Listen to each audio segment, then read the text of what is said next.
I contacted my father through a radio signal 30 years after he died. At first, we both thought it was some kind of prank. Then my father accidentally knocked over a can of shoe polish, and a burn mark instantly appeared on my desk. You burnt the desk.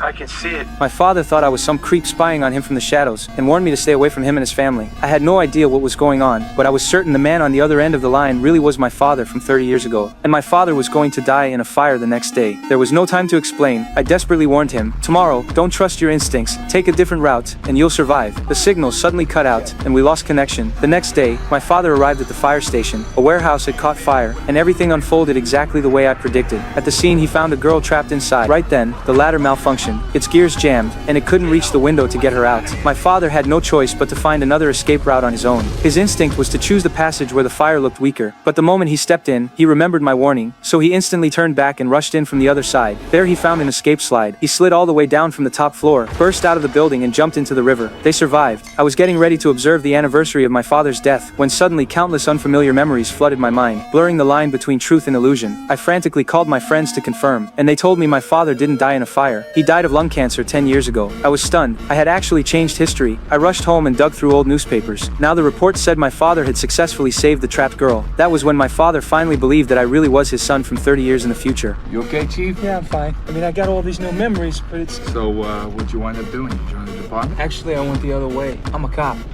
You're third-generation firefighter. Come on, I thought you were gonna grow out of that cop phase. Well, you guys snatched the thing for that one. We talked across 3 decades, chatting late into the night until we reluctantly hung up. After his brush with death, my father excitedly rushed to the hospital to visit my mother. That unexpected visit led my mom to discover that a colleague was about to inject a patient with the wrong medication. She stopped it just in time and saved that patient, but this also unintentionally changed history and put my mother's life in danger. The next day I found out that the female remains we had been investigating recently had reopened the Nightingale murders from 30 years ago. Originally only 3 nurses were victims, but now the number had become 10. Even worse, I saw that my mother was among them. I told my father Mom would be murdered next week. We had recklessly changed history and caused a disaster, because we had cost 7 innocent people their lives. Now, what'd you do last night, Dad? I talked you in over Gordo's, and I went to see your mother over at the hospital. Oh, shit. I'm gonna take her away from here, Johnny. I have to take her away from here. He cannot hurt her if I take her away from here. What about the others? Call the police? They're not gonna believe me.